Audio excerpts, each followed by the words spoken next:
welcome to Savannah, Georgia. We're here in the #1 most haunted city claimed to be in the United States. We are here to investigate the Sorrel Weed House and also go bar hopping in a couple of haunted breweries. So check us out and you'll see a bunch of clips and evidence that we've captured throughout our trip.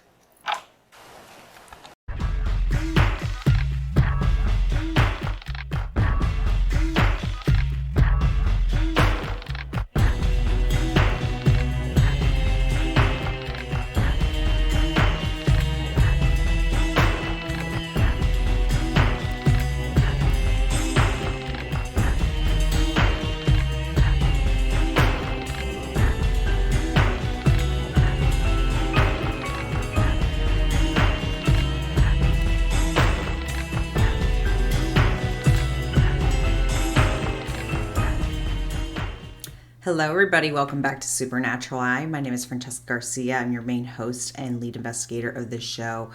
I'm really excited and also sad. It's like bittersweet to announce this is the season finale for Supernatural Eye Season 1. I can't believe we made it this far, and honestly, it's just crazy how we got here. And thank you guys so much again for your love and support. Big shout out to all my fans out there for literally supported me along my journey and pretty much knowing my little bit of my biography of how I became an investigator, and that's what this season's about. So again, thank you so much. So before we go further on, we are here to investigate the very well known and haunted city of Savannah, Georgia. But before we talk about Savannah, Georgia, I want to also give a special thanks to my old video editor, Zach Malin. He is in the Air Force, so I know it's very hard for him to commit to these videos. So Eric Vanderlaan has been, taking the approach as my new video editor. So big special thanks to both of them, honestly. I can't make it without you guys. And also, I want to give a big shout out and big thank you to Danny Zabletta, my old interviewer. Again, as I mentioned, he diverted a different direction to pursue his own goals, and big special thanks to him because, again, without him, I couldn't start this off. And taking over was Mike Del Coro, my teammate as well. And without you, again, I wouldn't make it this far. So Mike is a badass too, and is my interviewer, my current interviewer. So I just want to give a big special thank you. Also to my advisor, Amy, you are awesome, and thank you for guiding me throughout this way in Supernatural Eye. Also, I want to give a big shout out to everybody that participated in my post interviews from season 1 to season 8. You guys are amazing. I really appreciate you guys all for participating, and also for the psychic read. Damie, thank you so much. You guys are awesome, and without you guys, I really wouldn't make it this far. So thank you again. I know I keep saying thank you, but I truly appreciate it. And also to my fans out there, thank you guys so much. But anyways, let's go ahead and start discussing the very own Savannah, Georgia. So I take that back. But before we move ahead, we're getting there. Okay. Before we move ahead, I definitely want to give a little bit of a recap of, season 1, because this is our last episode for season 1, and I'll discuss season 2 further down. But I want to give a little bit of a recap of what we investigated and what we discussed in season 1. So here we go. Check it out. Here's a little clip.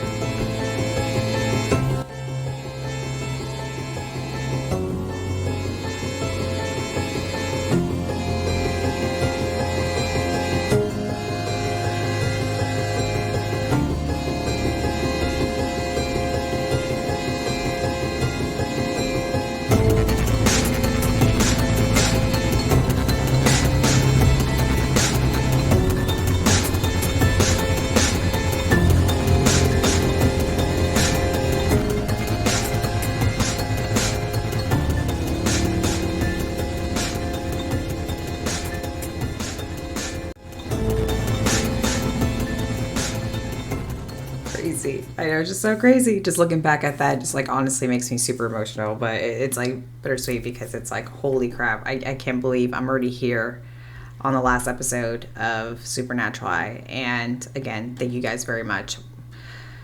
Whew, crazy. But I wanted to show that appreciation of the locations that we've investigated here so far for season 1. Now, moving forward, we are going to discuss Savannah, Georgia, and the location we investigated, and that is the very well-known haunted Sorrel Weed House. Excuse me. The very well-known Sorrel Weed House. And this place is wicked crazy with full activity, and I'm very eager to show you what I've captured. But we're going to discuss a little bit of the history first, and then we're going to show my evidence captured during this investigation. Okay, so the Sorrel Weed House was built around the 1840s, and the Sorrels were the owners of the house. And Francis Sorrel was a wealthy plantation owner back in his days, and he was known to be this very city's most prominent and wealthy man. Due to his shipping business goods, he was very successful during that time. After the death of his first wife named Lucinda, he remarried 2 years later and actually married Lucinda's younger sister named Matilda. So he remarried literally 2 years after the fact that he married his first wife and remarried his younger sister. Interesting, right? Anywho, moving forwards. Jeez. Francis Sorrel was known as, I guess, this little player, this, sneaky little man. So pretty much, yes, he was not very loyal back in his days and was known as this ladies' man. So he had secrets of his own. Back in those days, especially when you're a prominent man like that, you have to very hide, whatever you're doing, if you're doing some things underneath the table, if it's business related, or you're doing some other shicey things, you have to keep in mind that you have to keep it extremely low key, because that will ruin your reputation. And especially back in those days, it's a huge scandal. But anyways, he was hiding some secrets, and he had a long ongoing affair with one of his young slaves named Molly. And she had this VIP special treatment, in other words. So Francis Sorrel arranged for her to have her own private room and separate, pretty much her private room in separate arrangements up in the carriage house. And the carriage house is known as the slave quarters back in the days, where all the slaves slept and cooked and whatnot. So she had her own room, in other words, so they can carry on their long ongoing affairs privately behind closed doors. And mind you, back then, Molly probably had no choice. Of course, people look at it oh, what a homewrecker, or whatever. If you think about it, I actually felt for her, and I felt really bad, because you literally had no choice. When you're already a slave, which I can imagine how terrible that must feel, to not have absolutely no freedom whatsoever, and you're treated like a piece of animal. On top of that, you are getting sexually molested by the owner of the facility, and you literally have no rights. You have nothing to say. So it's she had to go along with it, and I guess might as well. You're getting special treatment, having your own freaking room, right? But anyways, that's besides the point. I'm not saying that's what makes it right. Definitely just kind of look at it in that perspective, because I see a lot of people kind of criticize that situation. So keep in mind, if you put yourself in her shoes, she probably had no rights and just had to kind of go along with the situation, even if she was against it. Anywho, one night they were discovered by Matilda, which is Francis Sorrel's wife. And she was very enraged and distraught about the situation. And of course, that would have ruined her reputation, because that was, a big scandal back in its days. So what she ended up doing is she ended up committing suicide and jumped off the second floor balcony area where the courtyard is at. And her head pretty much was going forward, so her, face down, and she cracked her skull and pretty much was dead at instant impact. So rumor has is that she does haunt that courtyard area, but she's also seen throughout the property, inside the Sorrel Weed House as well. And I guess shortly, a couple weeks afterwards, Molly was, distraught about the situation as well, and she had guilt. So allegedly, she also committed suicide and hung herself with a noose in her room. I say allegedly because rumor also has it that Francis Sorrel possibly could have killed her to hide his secret, because again, he was this prominent man, I meant to say, and that is a huge rumor, and that could have ruined his reputation. So to kind of keep her hush hush, it was probably easier that she was causing all this chaos and problems with the death of Matilda, that it was just probably better she end up just being dead. So that's why I say allegedly, because a lot of people do believe that Francis Sorrel did end up killing her. I don't know, but those are two possibilities. But anyways, the facts are that she did end up, passing away shortly, a couple weeks after the fact that Matilda passed away. So those are the two rumored suicides on the property. There's also other deaths as well. A lot of spirits on that property, I would say. So they're not the only ones, including Francis Sorrel as well. The house sits on Madison Square, and it's known, if you don't know about Madison Square and the history of Savannah, it is known to be the area of the vicious battle during the American Revolution. I swear I cannot say this word tonight. Revolutionary War. Which is known to be like one of the bloodiest battles of American history. And pretty much it's joint American and French soldiers that attempt to push the British out of Savannah. So bodies were piling up, and pretty much the revolutionaries, they dug out these trenches at Madison Square to bury the dead, because they would just keep piling up on both sides of the spectrum. Like, it was just a very bloody battle back in those days. 100 soldiers died in a span of a week, so that's pretty much a lot.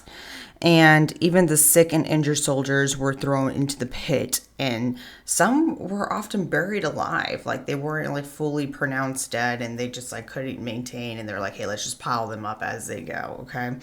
Which is sad. And after the battle, gosh, I can't talk tonight. Sorry, bear with me, guys. Bear with me. After the battle, the bodies were never exhumed. So pretty much what the city did was it continued to build on top of these bodies, and all these buildings and structures were just being built on top, including the Sorrel Weed House. So that's why it has its notorious haunted reputation. And one of the soldiers that I can recall from the ghost tour, which we'll get to in a second, and our adventures and our captures and whatnot, there was a rumor to be a dead British soldier that roams around the basement area. And they call him like the dark, figure, shadow man or something like that. Not a bad spirit, but just a soldier that passed away. I guess he like presents himself as this tall like image guy. So that is the history of the very well-known Sorrel Weed House. And now I'm going to jump into our storyline, our captures, and what we encountered at the Sorrel Weed House. All right, so crew members on this episode was my sister Liz, her boyfriend Nino, we call him Nino, his name is Rafael, Mariana, and myself, and we investigated, again, the Sorrel Weed House during July 5th, 2019, so that was about approximately, 3 years back. And I recall that we investigated some locations. We didn't get to all the areas of the Sorrel Weed House, which I wish we could have gone upstairs, but they did have that block off. But what we did get to investigate at the Sorrel Weed House was the carriage house, which is, the slave quarters, the basement, which there's different spots in the basement.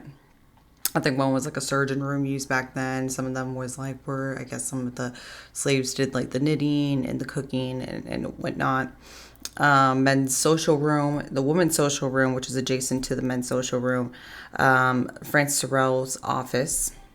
And those were the areas that we did get access to. And what they did, this was more like a ghost paranormal investigation, not really so much of a ghost tour. So it was, a group of us that went, and they separated, us, because of course we can't have too much people in one room with just a lot of noise contamination. It would be hard to do an investigation. It was still kind of hard with a lot of people, even when they separated us. So it was still, we did face some challenges, but I mean, again, it all worked out.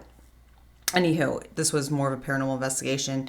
So they did separate us with 30 minutes each room or something like that. And they kind of rotate us around.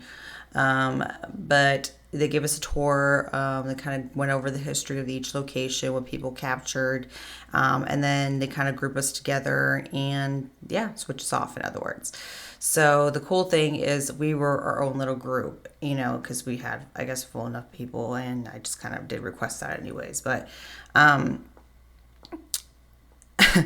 definitely, I recall, before we get to the creepies and what we captured, I definitely want to say again that it's and shout out again to our ghost tour. I believe his name was Grant. He made some sick shirts that I did on my trailer. If you haven't seen that, go ahead and check that out. But anywho, poor guy was super patient, because there's these drunk girls, and again, I would never drink during investigation. If you do one of those like pub crawl tours, that okay, like whatever, like that's fine, because you're not really doing an investigation. You're just doing like a tour, and you're kind of going some ghost stories and hoping you can capture some ghosts, but that's about it. You're not really doing the full on deal for an investigation. So never, I would suggest, and if you haven't seen my Denver episode, go ahead and check it out, because I do discuss this in the Denver episode. Never drink before doing an investigation. And one, it's very disrespectful to the person that, like, the host of this event. And there's these two girls that were just being loud and obnoxious. And I think eventually they got kicked out of the tour, the investigation. And I was hoping that they kind of gave us our own group, which they did, but they were just, I knew they're going to be extra, in other words. And just don't do that. And if you going through our video too, in the surveillance, they were doing some things that, like, I'm not gonna lie, at the time I was like cracking up, but then I looked at it like, that's just so disrespectful. I'll be kind of upset too, and kind of saw how they got kicked out. But anywho, don't do it. Don't drink prior to investigation. Just don't drink before driving. If you're gonna drink, go do it when you're having fun and you have nothing to do with life, and you're literally just gonna do parties and, I don't know, birthday celebrations and life, whether if it's a graduation, and that's acceptable, okay? But like, just don't do it. It's not recommended. It's for your safety, also for the respect of others and the dead. So don't drink before an investigation. But anywho, back to the topic. So that's what they did. That was a setup. They kind of separated us. They did provide us equipment as well. They had a bunch of REM pods set up in each of the rooms. I brought my own equipment, so I was pretty much set, but they did provide the other groups like an SB7 spirit box, and maybe some K2s. I don't know. I brought my own equipment, mind you. I had my own SB, or my own spirit box. I had all that, so I didn't need any of the things they're providing, but for extras, we did have it for the group that I was with. I'm not gonna lie, the evidence I will show you here, I'm gonna rely on their evidence, or on their surveillance or their cameras, because the people in my group, they're not really so much invested in this hobby as I am. So they were helping me out. So some of the camera filming, I didn't film, by the way, they were helping me out. Wasn't the best, so just FYI, I now explain it to give these guys credit, because some of the filming didn't come from me, but hey, I was still in it. But shout out to them. Thank you so much for the backup, by the way. But anyhow, so we first went to the carriage house, and the carriage house is better yet known as the slave quarters. And that place, to me, it felt very sad. It felt like, and maybe just knowing the history of it as well, and where Molly hung herself and everything else in her room. Even walking in that room, it was very heavy, and not in a bad way. It was just more like, if her presence were there, I'm not sure. I mean, I'm not psychic to tell you that, but as an empath, I can tell you are sensing the energy of a location in a room, because I can do that as well. It felt kind of heavy. It felt sad to me. And sure, maybe I have the history in mind of knowing what happened there. That could have been some influence. But it definitely felt sad. And it almost felt like the feeling that the spirits there, meaning that it could have been the slaves back then, they didn't want to communicate, or they're maybe scared to communicate with me. Not knowing what I could do, maybe, or what type of threat I can bring upon them, because who knows how they got treated back in their days. But I definitely felt like they weren't very interactive at the carriage house, and they're definitely more shy and reserved. However, we did capture some evidence there, so I want to show you some picture evidence that the first one I'm going to show you that there's nothing there. So you can see that right now. There's nothing being presented in this image. However, the next one I'm going to show you, let's go ahead and put that up right now. You can clearly see there's like this dark shadow mist like kind of shooting up. And it's going from one of the bunk beds on the, on the left-hand side. Recall that this picture was taken because there was like the right-hand side bunk beds and the left-hand side bunk beds, and this was taken on the left-hand side. And literally on the first picture, you literally see nothing there. And then on the second one, you can see that there's this, and this is like back to back, mind you. I can't discover, like that's not dust, okay? Because dust and all those particles are usually a white, grayish, typical pattern. This is literally a black shadow mist, and that wouldn't be a bug. It's just, I'm really trying my hardest to rationalize this photo and figure out what is the answer to it. But as of right now, it is left unexplained, and I can't explain it. So maybe you guys can help me out with it. But in the meantime, I find it very creepy and just wondering what that is. So go ahead, let's put it up one more time. Check it out, and then you guys tell me what that could possibly be. Okay, so another neat photo that was captured that I'm still trying to explain. I'm trying to see if it's like more of a lens flare, but it is weird because there wasn't any type of like lighting, in other words, to kind of create that type of illusion. But anywho, we're downstairs, and this is where the British soldier, which is like known as that big shadow figure, is known to roam around. And there's this isolated chair that was trying to sit down, and most likely people get activity or they feel off there or they feel like his presence there. Now, of course, I didn't feel anything by sitting on the chair and asking some questions. I think those were like the only EVPs or clear EVPs you can get, because everywhere else is like noise contamination. So I didn't really pull out a lot of EVPs, to be honest, but I didn't get anything captured there. However, there was this weird image that they had like this black curtain. I don't know. I mean, I honestly don't know if it could be like the Velcro or something reflecting. I don't know. Like, I was wanting to like lean towards a lens flare, but I honestly don't know. And then if you kind of zoom in, let's go ahead and pull up the image. But if you kind of see that there's like almost like this demon looking Pinocchio. I'm not saying it's a demon, but it's like this.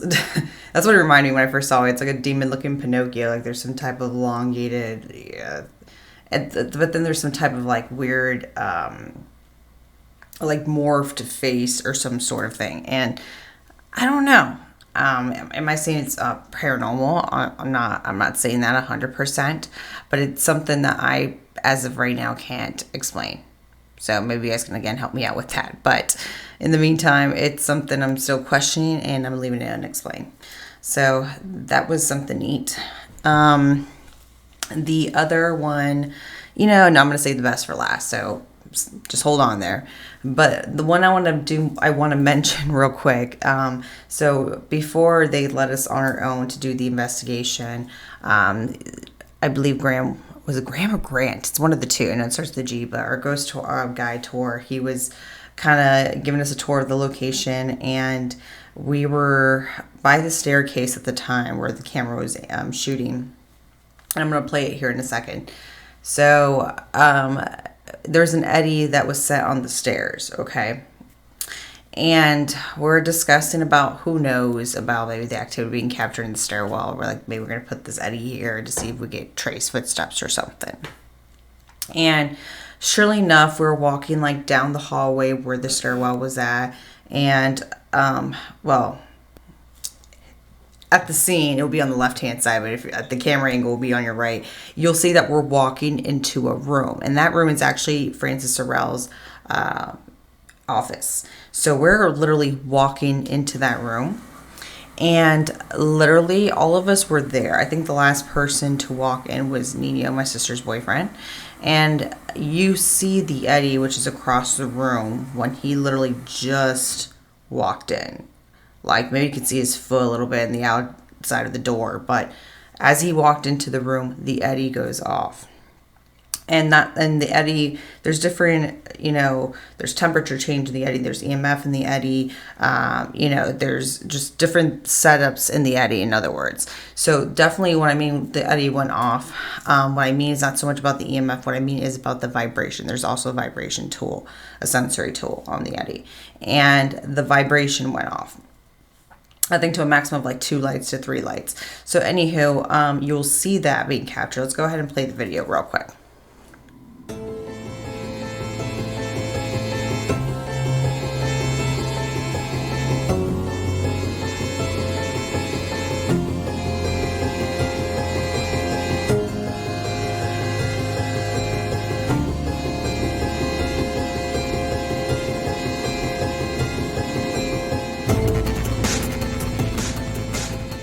Really neat, right? So it could have been Nino maybe walking through the room, but again, you have to be like really close to that eddy in order for that to go, the vibration to go off like that. So he wasn't near the eddy at the time. As you can see, he was walking towards the office room, which is literally across the way. So, or down the hallway, I guess you could say, and then towards that left-hand side of the room.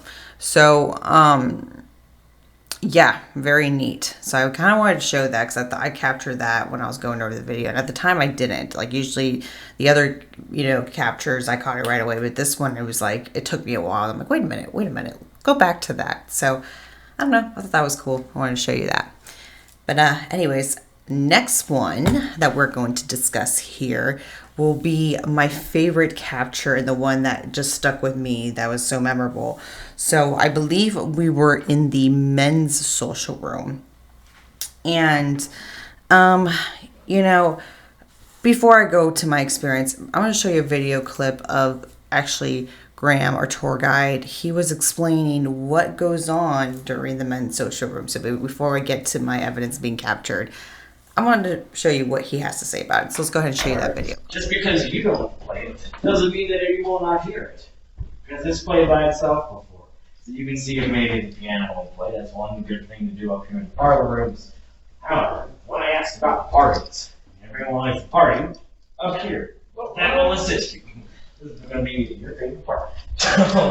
In these parlor rooms, the Sorrels were really rich. They were wealthy. They were really popular people. They hosted parties. Francis was a big businessman, and he hosted really, really big, extravagant parties to kind of boost his political stance in Savannah. Now, these parties would have had hundreds of people, so they would have been outside in the square. Okay, neat, right? So, as we're in this room, asking a bunch of questions, whatnot, and I remember that I had the SB7 spirit box again. I had my recorder on to do some EVPs, but at the same time, I just felt like there was so much noise contamination. Like let's say somebody was across the room in the office, like you can kind of hear that. So I just didn't felt like my digital recorder was very reliable. So I felt the SB7 spirit box will do just as fine. So turn it on.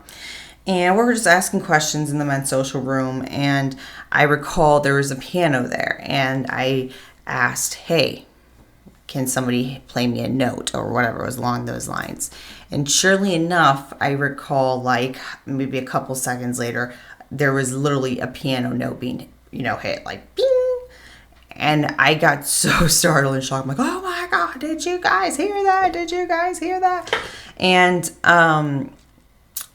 towards the end of the tour, I think like when, they radio was like, okay, the tour's gone. Tour ended, investigation, meant to say, I keep saying tour, I'm sorry guys, investigation ended. And Graham mentioned to me when I mentioned, I'm like, oh, I think the piano note hit. We got to check the video footage from your guys' page. But I recall that the piano note hit right when I asked it off the SB7 spirit box. And he's like, yeah, I heard that on the radio. Like that was pretty clear. I heard that. So I was super excited. So going back home, I would like rewind. I went over the whole footage to make sure where is that scene now. And surely enough, I found it. So I'm going to play that video clip here for you. And you guys tell me what you think. So here we go. Check it out. Can somebody play the piano for me? Oh my God! Did you do that? Can somebody play the piano for me? They play the piano piece. You hear the piano? Yeah. Yeah, they did. Can I hear that again? Can you play the piano again?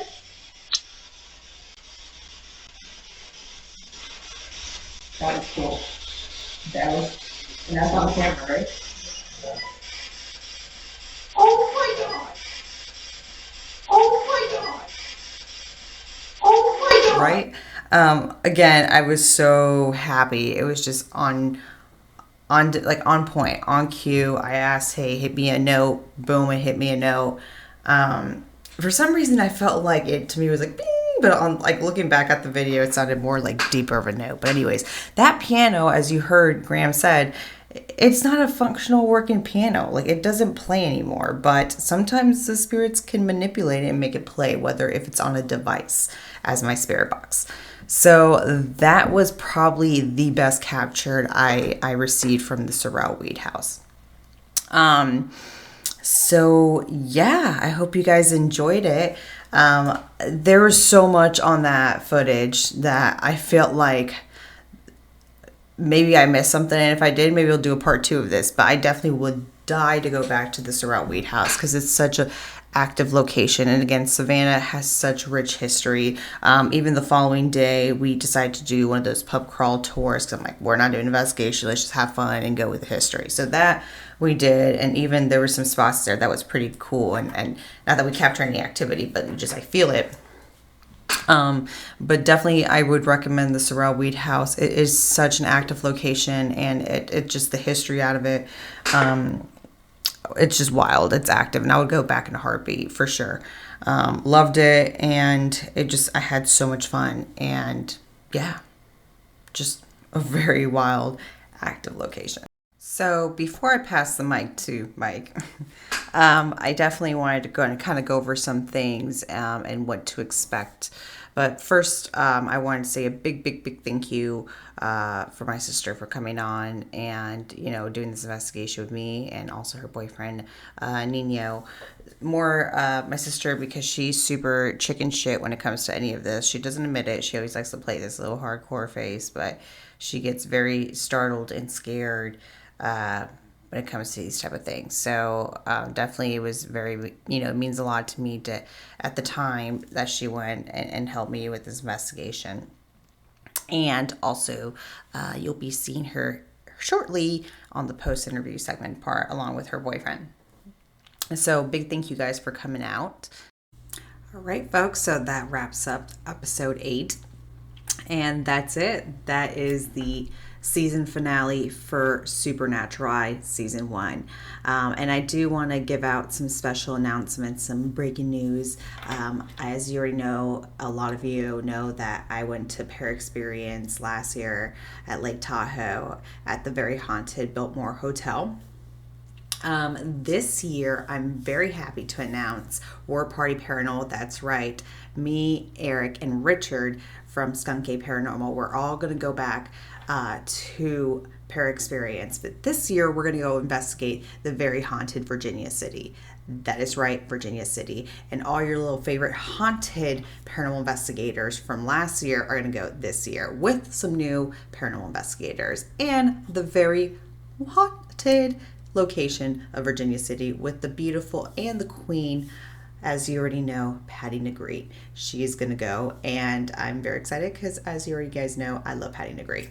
I was very struck when I met her last year, and I'm like, holy crap, and I'm so excited she became my friend, and she's going this year, and I'm very excited to see her again.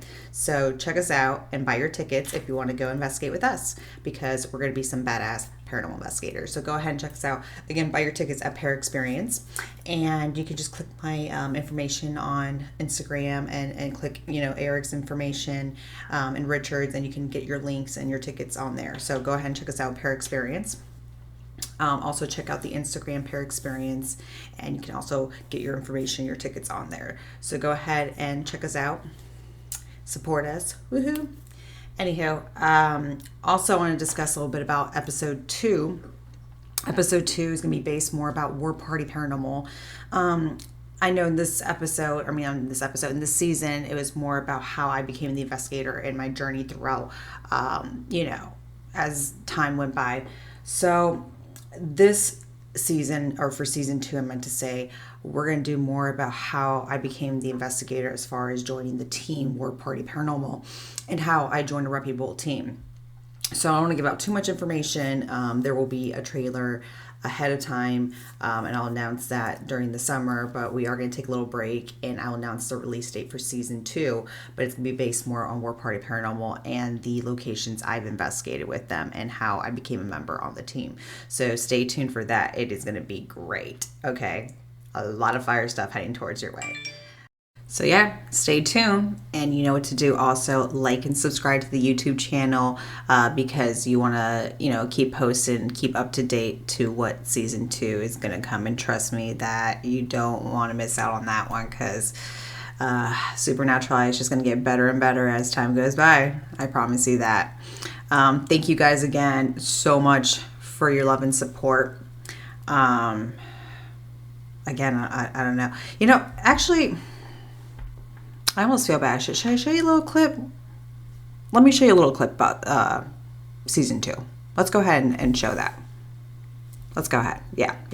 I think I want to do that. Let's show season 2 clip real quick.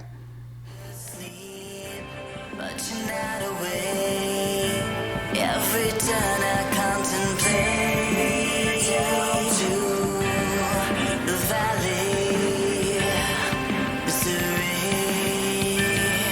where all it does is I always do that.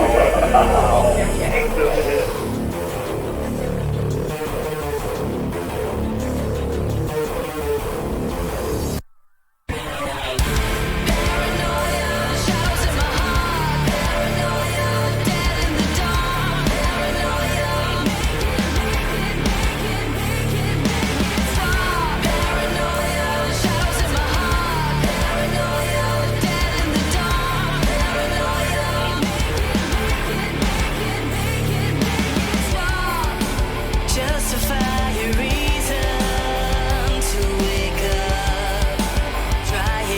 Trying, but it's never enough. I just rather sleep in where it's fun. Yeah. So I told you, you really don't want to miss out on that. Again, thank you guys so much for your love and support. I really don't know what I'll do without you guys, and really, I truly do mean that. So please stay tuned, like and subscribe to the channel. I hope you guys like my journey this whole entire time, and all my hard work and dedication. Honestly, I did it to show that there is life after death, and also, helping others out, giving the word out, and also branching out for my team as well. We truly have a passion for this, and we want to help others out in the field, and also not for the living, but also for the dead. That's really our main goal. So shout out to us. And if you ever need our help, go ahead and go to the War Party Paranormal page. You can definitely, contact us. We have a North team and a South team, and we're a very reputable team with amazing, knowledgeable investigators. So go ahead and check us out, War Party Paranormal. So also check out this awesome radio show that we have going on for War Party. It is called War Party Radio, and it's on KGRA Radio Broadcasting. And we have a bunch of cool, investigators like ourselves that are on it, and of course we have guest stars and celebrities like Patty Negree was on it, and that was super cool. I was glad that could be part of that episode. And actually this month of April, they have a lot of celebrities and guest stars, and it's just a lot of fire things coming towards their way. Honestly, Eric and Mike do an awesome job at this. And next weekend, I believe next Monday, it's going to be April Brissette from, I believe it's Psychic Housewives of New Jersey, and she is amazing. So go ahead and check her out. She's a legit psychic. And they're going to do a psychic reading, a special psychic reading giveaway, so they can do your read for live, and trust me, that's something that's pretty good. So go ahead and check them out, and just all you have to do is write on YouTube, capitalize April, or reach out to Mike and Eric and show that you're interested. You don't want to miss out on that. So stay tuned because there is a lot of fire things heading towards your way that my team is going to provide to you guys. So again, thank you for your love and support. Thank you again to my video editor, Eric Vanderlaan. You can find him at Ghost Hunters of South Florida. Mike Del Coro, my video interviewer. Honestly, I don't know what I'd do without you guys. And you can find him at Florida Paranormal Researcher. And also find my other members. We just have a big team, but find my other members from More Party Paranormal. They're so awesome.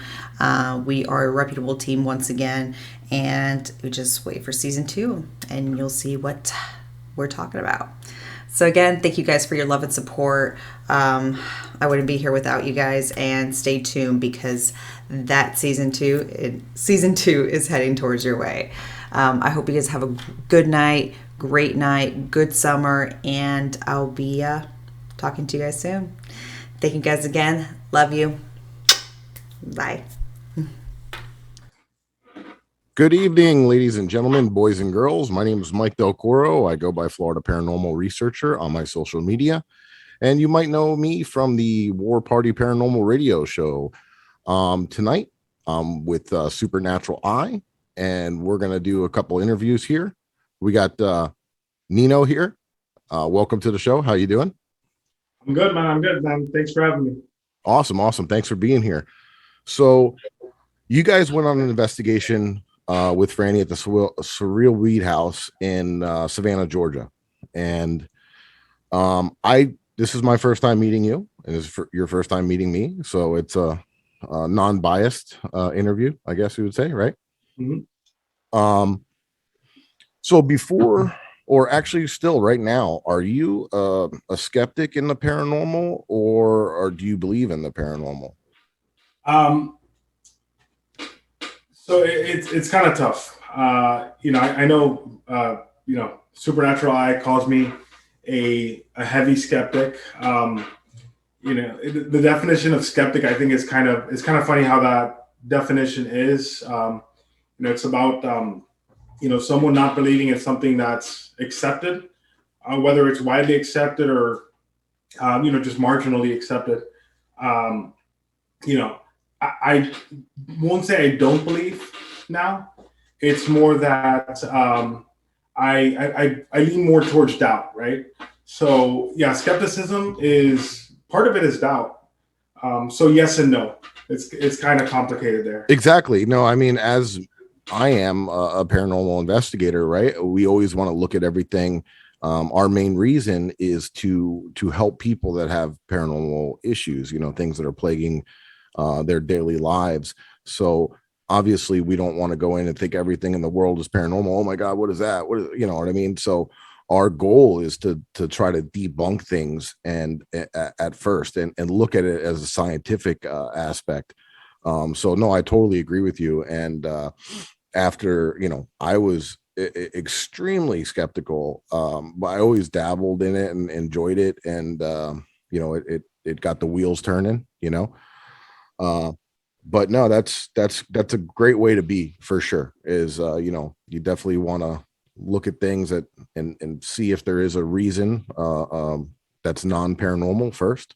So awesome. Yeah. And if I could just add absolutely say anything that you want to throw out there. Yeah.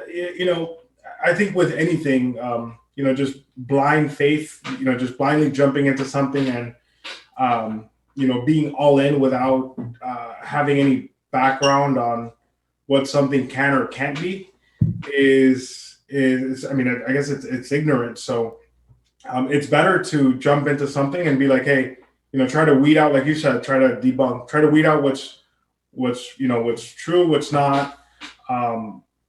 So yeah, again, not that I don't believe, but it's definitely something interesting and something that's exciting once you're exposed to it. It's scary, of course, but it's more of a feeling rather than a thought process, right? The thought process is say, hey, this can happen, this cannot happen, and then the feeling tells you something that's maybe the opposite of that, right?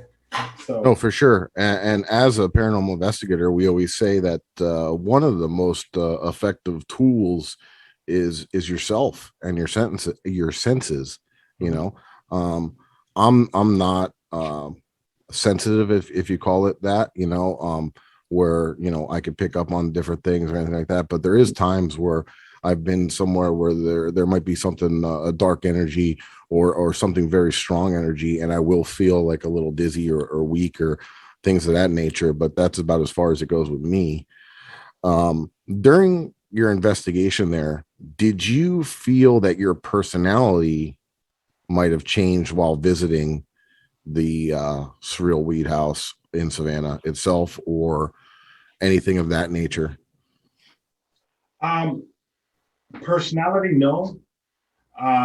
There were there were different senses. Of course, we were in there. I mean, we were in the pitch dark using all of these machines. Francesca Supernatural Eye has some really high tech gear, so I was kind of the man behind the curtain, with all these recording devices and trying to capture anything I could. So my way of viewing it obviously was changed. My perception of how how it's really approached by someone that's a professional. So yes, that was changed. My perception on the goal. Number two, yeah, I mean, just senses.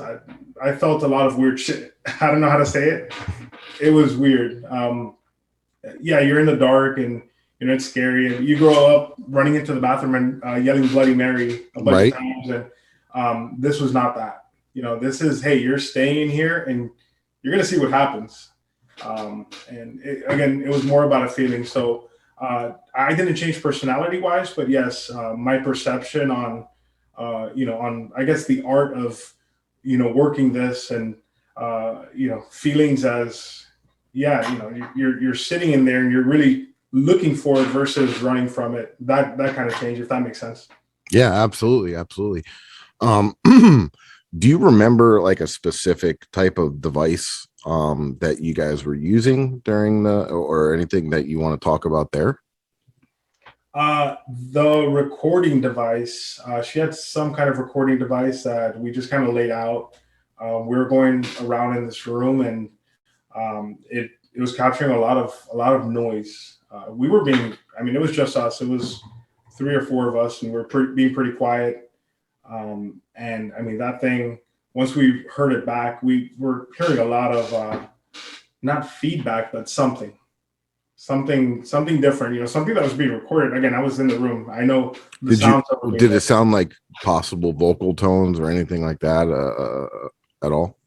Almost like stomach rumblings, Growls and things. It wasn't my stomach, but it Yeah. sounded kind of like a rumble, something low toned.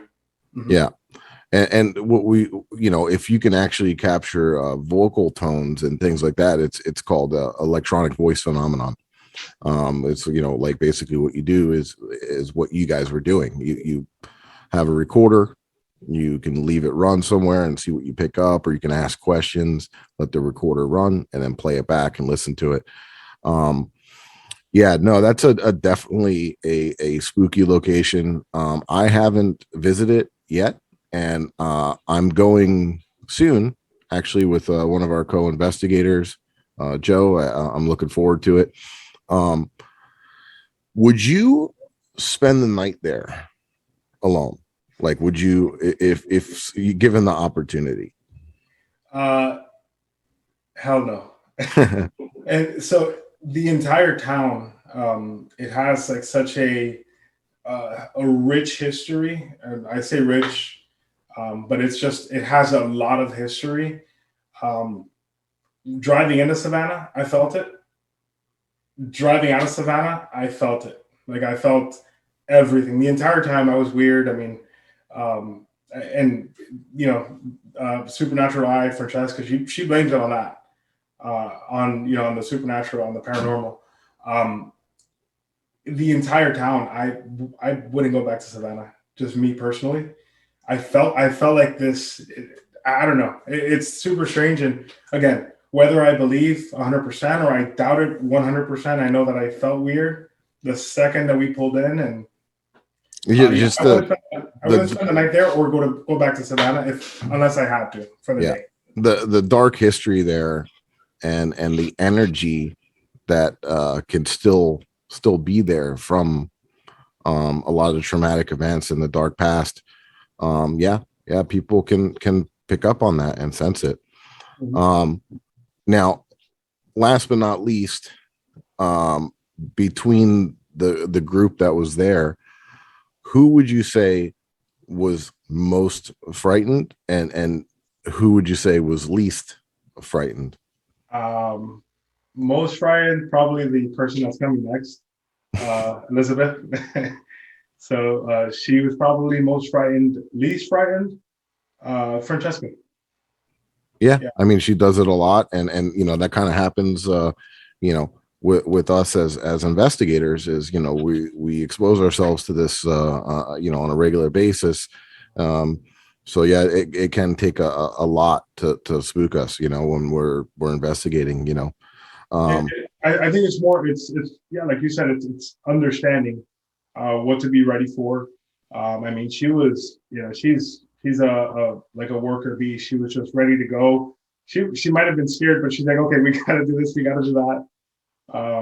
We're seeing shadows and stuff, and she's just ready for it. I was pretty spooked too. So no, it definitely can be, especially if it's not something that you do often. And Franny is a great investigator, and we're super excited that she joined our team, the War Party Paranormal, and we investigate together a lot, and no, she's a great part of the team, that's for sure.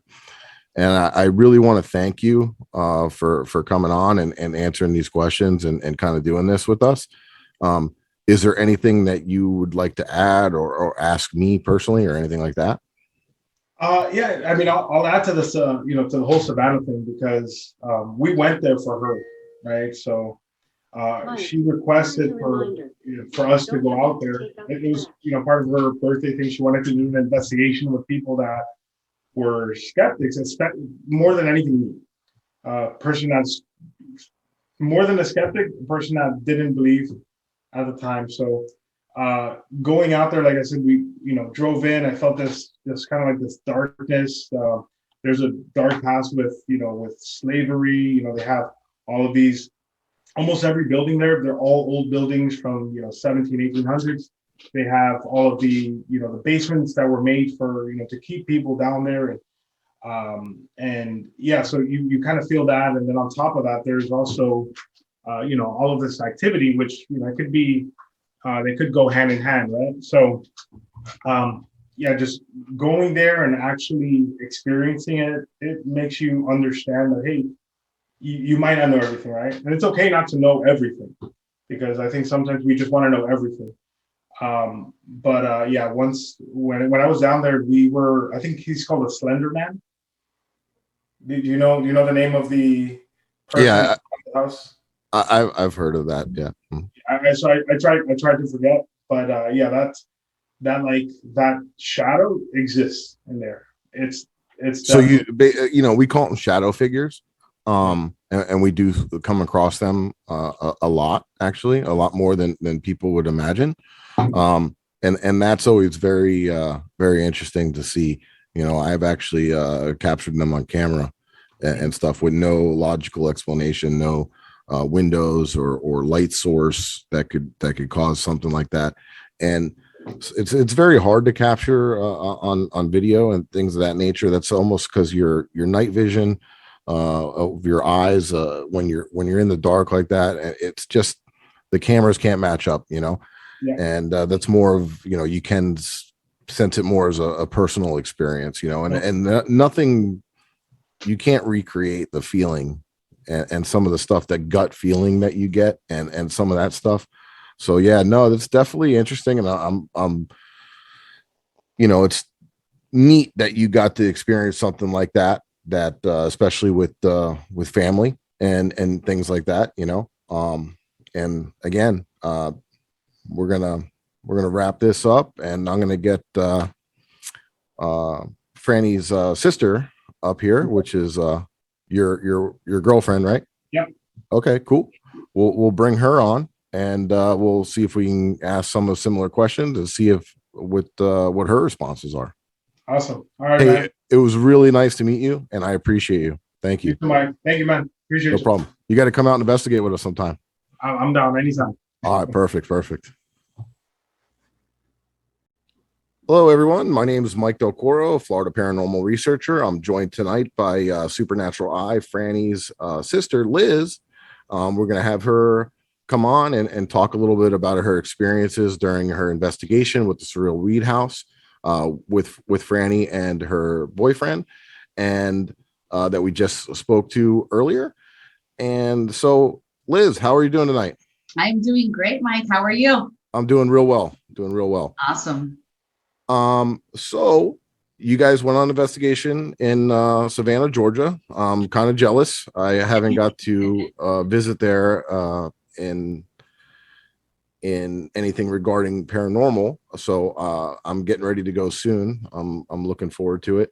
I'm actually going soon too. When are you going? I'm going in May for Memorial Day weekend with co-investigator Big Joe. Awesome. And we're actually going to Sorrel Weed House. So I can't wait. I'm very excited. Yeah, I'm actually going next weekend, and we might be doing some, I don't know yet, like some haunted tours, but I'm not sure what we're doing yet. So it'll be my second time with this one. So, I mean, I know Franny from obviously from investigating with her on our team. And are you into things of the paranormal, investigating like she is, or is it just totally kind of different? Like you just like, nah, it's not for me, but I'll go. Sure. So I'm definitely not as into it as she is. I guess you could say, not that I don't believe in it. I guess you could say, well, I guess I am kind of a skeptic, is what you say. And it's not that I'm shutting it out completely. I just have never experienced anything crazy.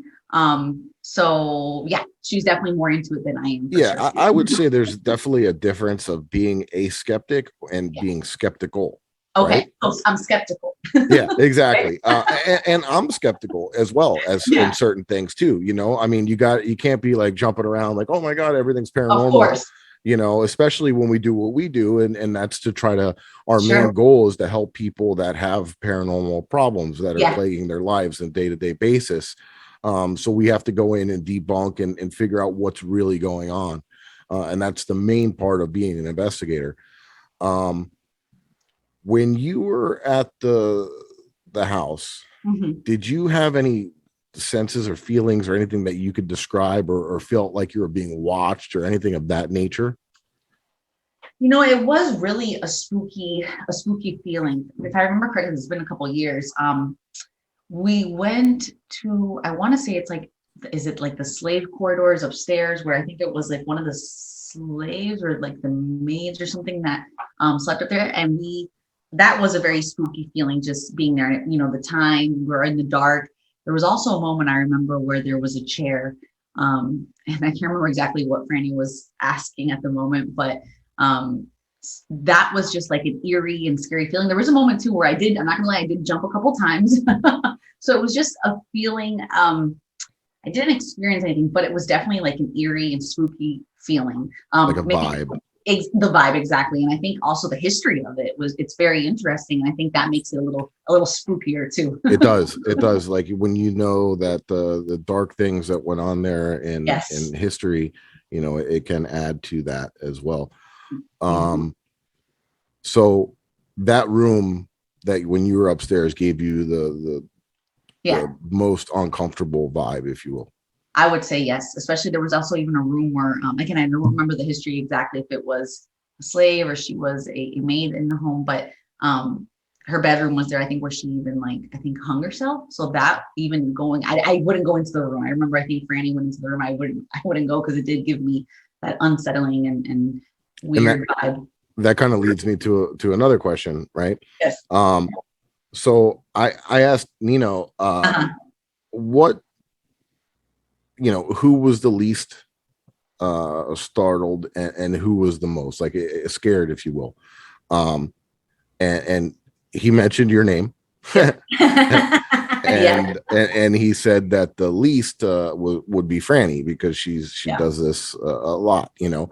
What would you agree with that, or would you like, who would you say was the most Yeah, scared and least?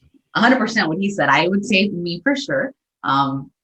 Just yeah, definitely. I jumped a couple times. Franny for sure the least scared because it's what she does.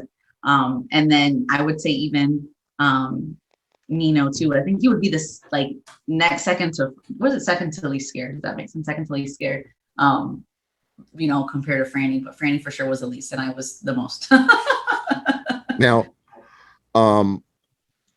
Liz, are you easily startled, or do you like, or does it take a lot to kind of freak you out? No, I think I'm easily startled. I would say I am. Any little movement, even here at home, I'll be doing something and somebody comes up behind me and I'm like, yo, I'll jump. So yeah. Now, I get this asked to me a lot, and I want to see, if you, if I'm sure Franny does too, but do you ever worry about her being an investigator and having an attachment or something like that, and coming home with that, and is that ever on your mind, or is that ever anything that you've experienced or asked her about, or anything that you could elaborate on there?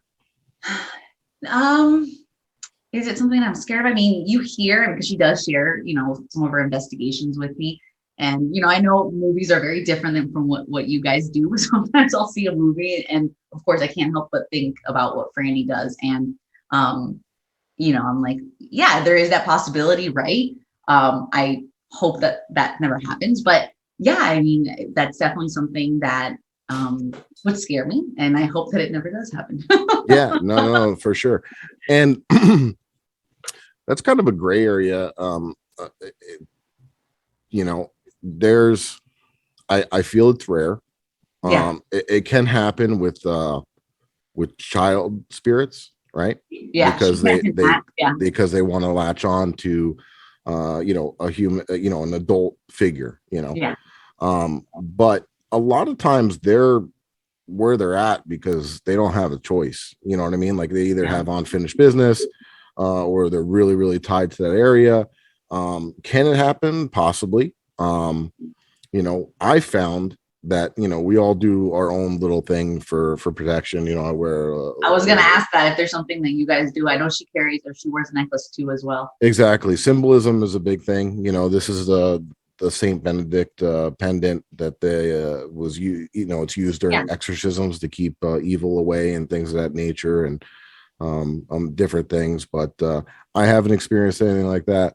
And I hope not to. But the nice thing is, if we ever do run into anything, we have a team of professionals, and we have people that do clearings and cleansings and things of that nature. So I'm more of a tech specialist. So I'm into more with the equipment and what that's reading and kind of going off that. Do you by any chance remember any of the equipment that you guys used during the investigation, or anything that stood out to you or was really interesting to you? So I know there was like some type, and again, it's been a couple of years, but she has like it's almost like a recorder that she speaks, or she'll ask a question, and it'll say something on it. It has a screen that'll say something. And sometimes I think it can even say something back out loud. I don't know what it's called. So you're referring to an Ovilus. Yeah. And that's a neat device, right? It's an ITC device. It basically has sensors in it, and it pulls words from a word bank, depending on the environment. It uses EMF, temperature, different things like that, and it'll pull words from a word bank. And that device has always been something that I was skeptical about, because there's absolutely no way to prove that it is legit. But that device has really surprised me a couple times. I've gotten my name on it. Like I've got, we've had it in a historical home in a kitchen, and it started saying steamy, bake. It was wild, right? So yeah, that's a very interesting device. Yeah, well, just to piggyback off what you just said, I do remember in that in what we did, we went to the Sorrel Weed House. We went to like a room upstairs. I do remember there was a piano. I believe she took out that device, and she got some reaction, or that did make me jump a little too. I remember there was some, I can't exactly what it was, but she did get some reaction in a room where there was like a piano. I think it's where they would hold like all the balls and all the parties for the families. Gotcha. Yeah, no, it's definitely surprising and I would say in a way exciting when that device puts out a word that's really corresponds to what's going on in your physical realm. It's wild. Yeah. Would you do another investigation with your sister? Yes. I may. You had to think about it. I did have to think about it. I may jump a little bit, but I would definitely do something with her. I guess what interests me most I've only done that one with her, but I guess what interests me the most is just the history behind the place, right? That's what I find interesting. So yeah, I would. I had to think about it, but yes. Yeah, it's definitely a neat thing. I've always been intrigued by the unknown, and things that keep your wheels turning and stuff like that, and I'm also enjoy photography and history. So the paranormal researching and doing paranormal investigations kind of combines all that into one field, you know, and we get to help people. So it's awesome. Yeah. Well, I really appreciate you answering these questions and being on here for me and your sister as well. Yeah, thank you. Yeah. And so fantastic. And we're gonna finish it off like that. And I'm gonna say, if there's any of the personal content that anybody out there wants to see of what we capture at War Party Paranormal, you could check us out on Instagram, Facebook, YouTube. We have a new radio show out as well, and you could view that on the War Party YouTube. It's War Party Paranormal Talk Radio Show, being broadcast by the KGRA Digital Broadcasting Network. And we show clips and we discuss our investigations and evidence. And I am the co-host with our team leader, Eric. And would love for you guys to check that out as well. And the easiest way to find any of that content is on my website, www.paranormalresearcher.com. And thanks again, Liz. And I want to thank your boyfriend, Nino, as well. And also, last but not least, Franny, Supernatural Eye. Awesome. Thank you, Mike. Thank you.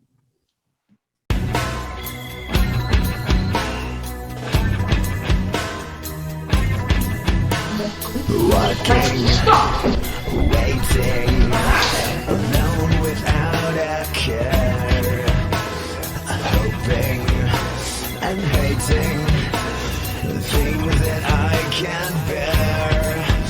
Did you think it's cool?